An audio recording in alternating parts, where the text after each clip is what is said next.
പരമകാരുണികനായ ശ്രീനാരായണ ഗുരുദേവ തൃപ്പാദങ്ങളാൽ വിരചിതമായ മുനിചര്യ പഞ്ചകം എന്ന കൃതിയിലെ അഞ്ചാമത്തെയും അവസാനത്തേതുമായ ശ്ലോകത്തിൻ്റെ പഠനത്തിലേക്ക് നാം പ്രവേശിക്കുകയാണ്. സ്വവേസ്മനി വനേ തഥാ പുലിന ഭൂമിഷു പ്രാന്തരേ ക്വ വാ വസതു യോഗിനോ വസതി മാനസം ബ്രഹ്മണി ഇദം മരുമരീചികാസദൃശം ആത്മദൃഷ്ട്യാഖിലം നിരീക്ഷ്യ രമതേ മുനിർ നിരുപമേ പരബ്രഹ്മണി. സ്വവേസ്മനി വനേ തഥാ പുളിന ഭൂമിഷു പ്രാന്തരേ ക്വ വാ വസതു യോഗിനോ വസതി മാനസം ബ്രഹ്മണി ഇദം മരുമരീചികാസദൃശം ആത്മദൃഷ്ട്യാഖിലം നിരീക്ഷ്യ രമതേ മുനിർ നിരുപമേ പരബ്രഹ്മണി. ആദ്യമായി ഈ ശ്ലോകത്തെ യോഗി സ്വവേസ്മനി വനേ തഥാ പുളിനഭൂമിഷു പ്രാന്തരേ ക്വ വാ വസതു യോഗിന മാനസം ബ്രഹ്മണി വസതി. മരുമരീചികാ സദൃശം ഇദമഖിലം ആത്മദൃഷ്ട്യാ നിരീക്ഷ്യ മുനിഃ നിരുപമേ പരബ്രഹ്മണി രമതേ എന്നിങ്ങനെ അന്വയിച്ച് പദച്ഛേദം ചെയ്ത് മനസ്സിലാക്കണം. അതിനുശേഷം ശ്ലോകത്തിലെ പദാനുപദ അർത്ഥങ്ങൾ മനസ്സിലാക്കാം. യോഗി, യോഗീശ്വരനായ മുനി. സ്വവേശ്മനി, സ്വന്തം ഗൃഹത്തിലോ, വനേ, വനത്തിലോ, തഥാ, അതുപോലെ, പുളിനഭൂമിഷു പ്രാന്തരേ ക്വ വാ, മണൽത്തിട്ടകളിലോ സമീപത്തുള്ള മറ്റെവിടെയെങ്കിലുമോ, വസതു, വസിച്ചു കൊള്ളട്ടെ. യോഗിന മാനസം, യോഗിയുടെ മനസ്സ്, ബ്രഹ്മണി വസതി, ബ്രഹ്മത്തിൽ വസിക്കുന്നു. മരുമരീചികാസമം ഇദം, മരുമരീചികയിലെ എന്ന് പറയുക മരുഭൂമിയിൽ കാണുന്ന കാനൽ ജലത്തിലെ ആ ഒരു പ്രതീതി പോലെയാണ്, അല്ലെങ്കിൽ മരുഭൂമിയിലെ മരുപ്പച്ച പോലെയാണ് ഈ പ്രപഞ്ചം.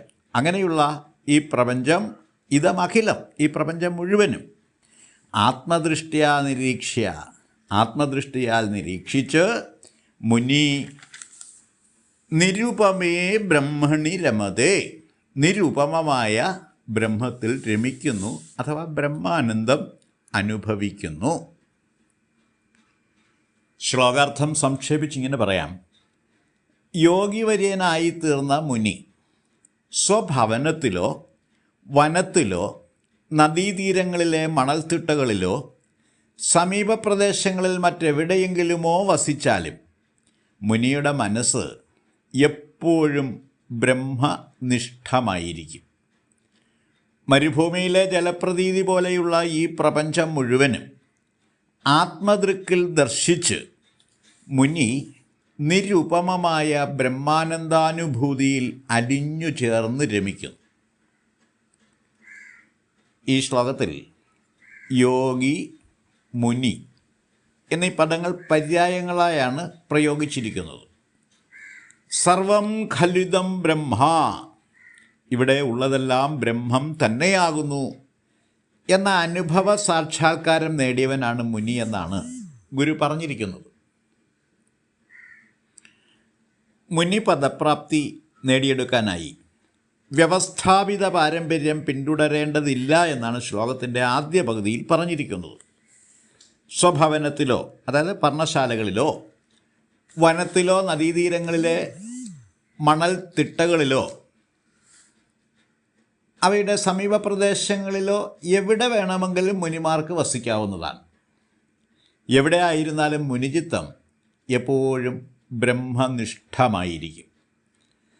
സർവകലാശാലകളിൽ നിന്നും ബിരുദങ്ങൾ നേടുന്നത് പോലെ നേടിയെടുക്കാവുന്ന യോഗ്യതയല്ല മുനിപദം.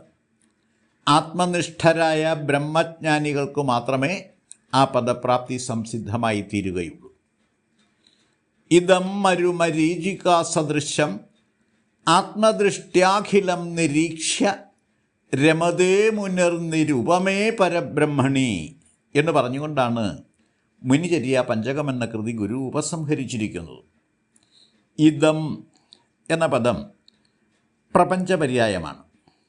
മരുഭൂമിയിലെ ജലപ്രതീതിയാണ് മരുമരീചിക. മണലാവി അന്തരീക്ഷത്തിലേക്ക് ഉയരുമ്പോൾ സംജാതമാകുന്ന ദൃശ്യപ്രതീതിയാണ് കാനൽ ജലം.